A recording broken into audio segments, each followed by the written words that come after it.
Russian attempts to grind down will fail and Britain will support Kyiv to peace and beyond, the new Foreign Secretary has declared. In her first major interview, Yvette Cooper warned that letting Russian aggression go unchecked harms security across Europe, including at home in Britain. The Mirror accompanied Ms. Cooper as she traveled to Kyiv for her first trip as Foreign Secretary as Ukraine faces intensified bombardment from Moscow.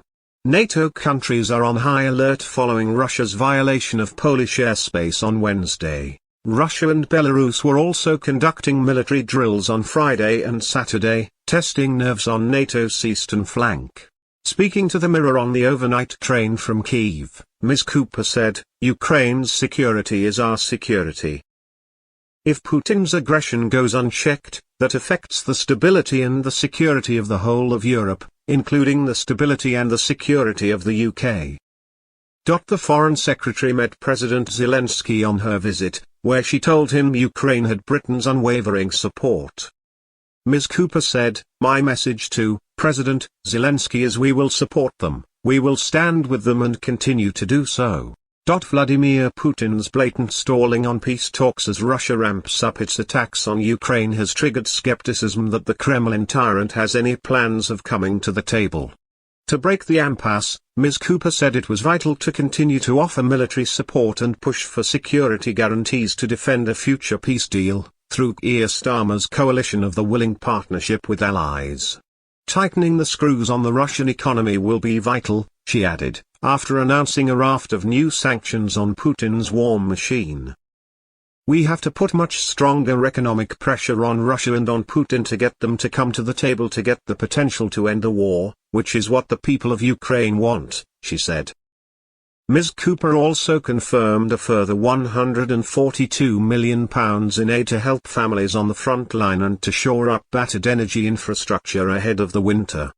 She explained, "What Putin wants to do is grind them down, and that's why we've provided extra support through the winter and for their energy systems, so that Russian attempts to demoralize and grind down Ukrainian will fail.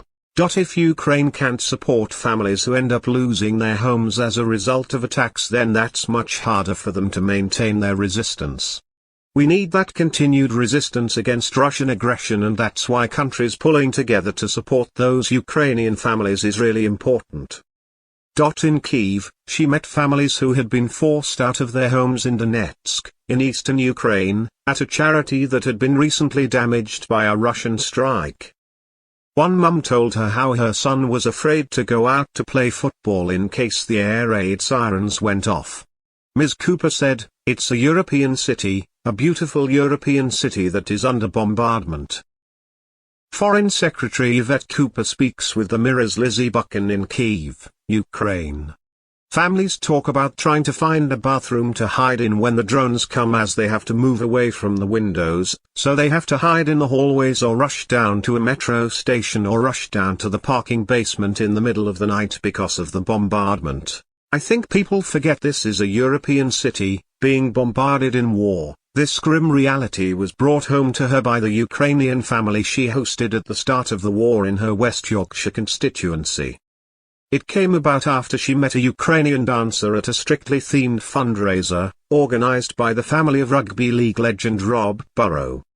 Yeva Droshchina, a talented ballroom dancer, came from her home near Kyiv with her mother Katerina to stay with Ms. Cooper's family before returning home in 2023. Yeva and her dance partner Zakar, who also came to Yorkshire, even achieved their dream of performing in Blackpool at the Tower Ballroom. The pair met up with Ms. Cooper while she was in Kyiv. "It was lovely to see them again," she said. They would tell the stories about how they had to leave their homes when the sirens started, when the invasion first started, and how terrifying it was for them.